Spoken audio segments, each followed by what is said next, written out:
abajo. Bien. Entonces, ahora cuando trabajamos el reflujo mínimo, recuerden que R es igual a L0 entre D. Entonces, L0 es mínimo para que este reflujo sea mínimo.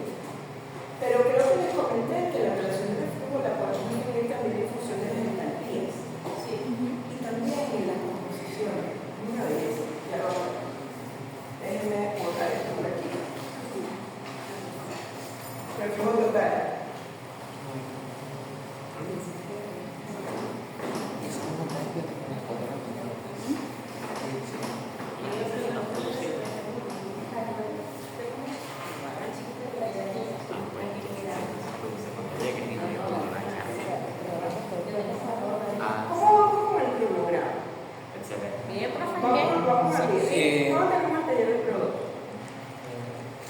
Eso no lo hemos organizado.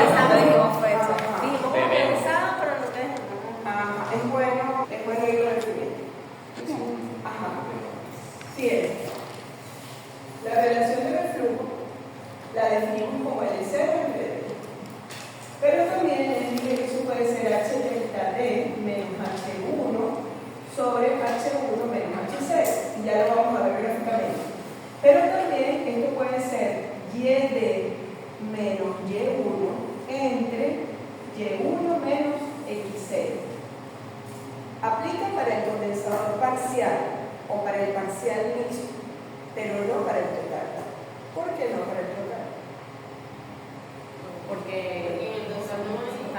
delta HD ¿Cómo serían las composiciones en el total? Y Aplica para todos, pero las sobre- composiciones solo aplican para el parcial. ¿Por qué no aplica para el total? Porque no tenemos tiempo. ¿Cómo son esas composiciones en el total? Total. XD es igual a Y1 igual a X0. Entonces, Sí. este término sería 0. ¿Lo ven? Muy bien. Pero bueno, vamos a verlo gráficamente para poderlo entender. Este es el reflujo. El reflujo. Sí, pero este también aplica para el mínimo. A ver, R mínimo es igual a L0 mínimo entre D, que también es igual al H delta D mínimo, el que acabamos de calcular ahorita o de ver para las distintas alimentaciones. Ajá. H1 menos H0. Y bueno, esto pudiese también aplicar, pero no vamos a meternos en esa profundidad ahorita. Vamos a ver gráficamente dónde están. Solamente voy a hacer la parte final, o bueno, el inicio del gráfico. Y aquí tenemos la curva. ¿Sí? Hemos dicho que este punto de acá es L0. L0, X0, H0. ¿Sí? Este punto de acá corresponde a B1, H1, Y1. Vamos a ponerlo igual. Y1, H1. O sea, aquí está la entalpía, corresponde al punto B1 y esta es la composición X1, Y1. ¿Sí? Y por aquí arriba está el H delta D, que corresponde a D y que tiene composición XD. ¿Sí? También dijimos que este segmento desde aquí hasta acá era L0. Y dijimos que el segmento desde aquí hasta acá era D. ¿Lo ven? Sí. Ok. Entonces, yo puedo hacer esa relación en función de los flujos. Si esto es D, esto es B1 y esto es L0, bueno, L0 es el segmento contrario. D es el segmento contrario. Y el segmento completo es B1. ¿Sí o no? Sí. Entonces yo puedo tener la relación de reflujo, la relación de reflujo mínima, cambiando esto por H delta D. Bueno, no lo vamos a poner, vamos a ponerlo por aquí. H delta D mínimo. Entonces yo puedo relacionar bien sea el reflujo con H delta D o el reflujo mínimo con H delta D mínimo. Porque este segmento de aquí hasta acá sería L0 mínimo. ¿Lo ven? Ok. Entonces, si vemos ahora en función de las entalpías, el E0 está asociado al H delta D menos H1. ¿Lo ven? H delta D menos H1 es el E0. Y D es H1 menos H0.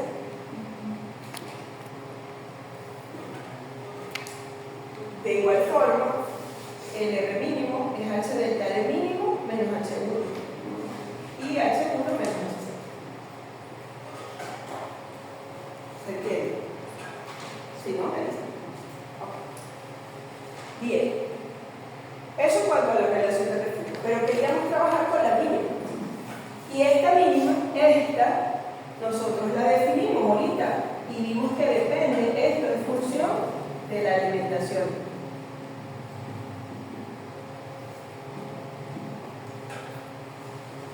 Si tengo una alimentación saturada, tengo un H delta D mínimo. Si esa misma alimentación está líquido-vapor, el H delta D mínimo cambia. Si es un vapor, ¿sí? Bien, entonces bueno, vamos a recordar cómo fue que hicimos eso, quizás con una mezcla líquido-vapor para recordar ese H delta D mínimo.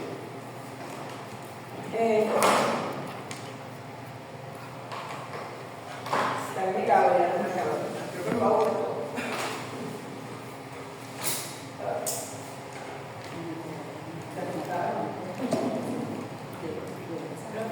Dime. ¿Hay alguna manera en la que el H delta D mínimo quede dentro de la zona del mezcla? O sea, entre líquido por el frente.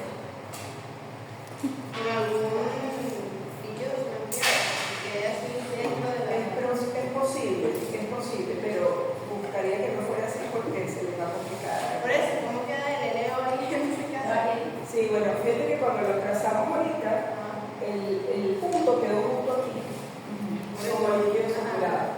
No debería, o sea, lo ideal es que esté por aquí encima, porque fíjate el L0 era 0. Sí, estaba aquí. Y es interesante eso, porque tiene sentido.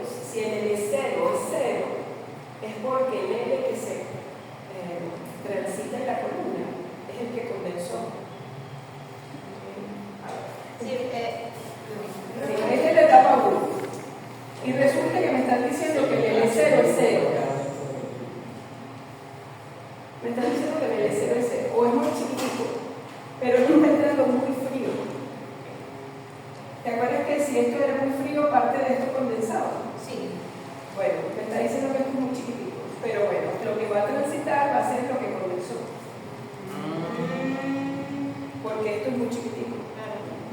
¿Sí? Pero entró una temperatura muy fría y condensó parte. O sea, lo que va a transitar es muy chiquito, o sea, nos tocó aquí.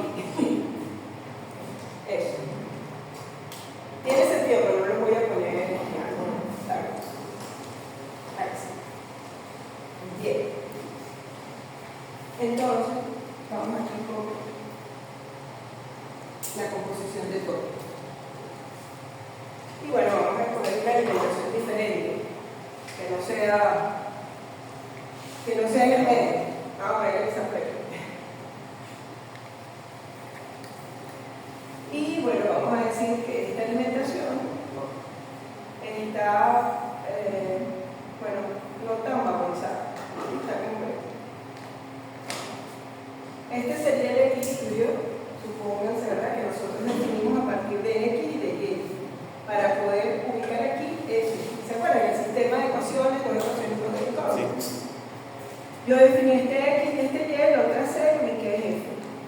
Esto lo prolongo hacia a la misma inclinación que tiene el equilibrio. Lo prolongo hasta la composición del tope.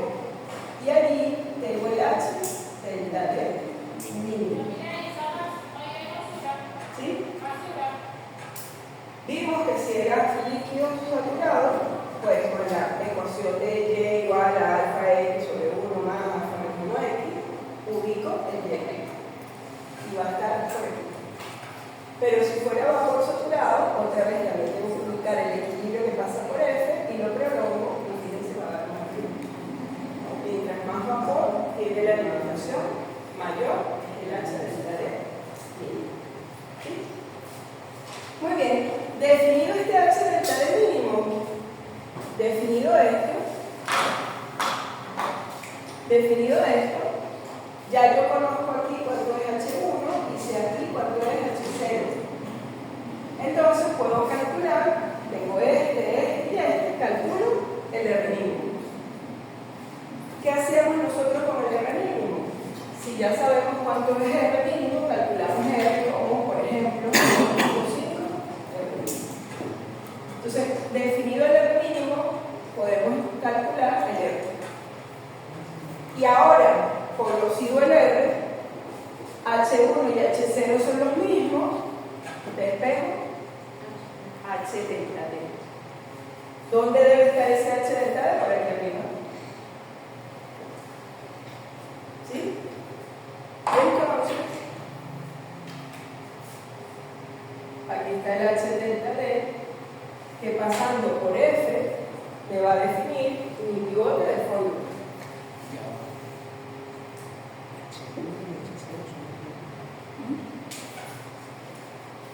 Eso es prácticamente lo que siempre vamos a hacer.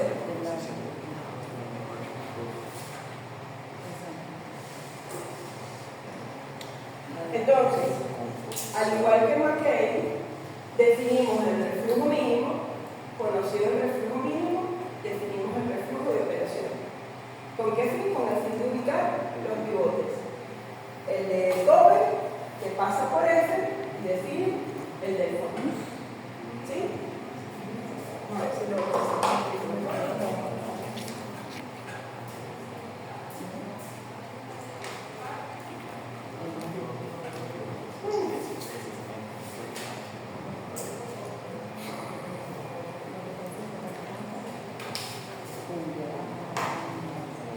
Bueno, tenemos el mínimo y el óptimo. Recordando que el reflujo óptimo está acotado normalmente, dependiendo del autor, entre 1.1 R mínimo y 1.5 R mínimo. Pero eso no implica que no pueda ser mayor. Hay aplicaciones que usan 2 veces el reflujo mínimo, 2.5 veces el reflujo mínimo. Lo que sí es importante es, a ver, si ustedes recuerdan, les tuve que haber hablado de un diagrama que me indica el número de etapas en función de la relación de reflujo.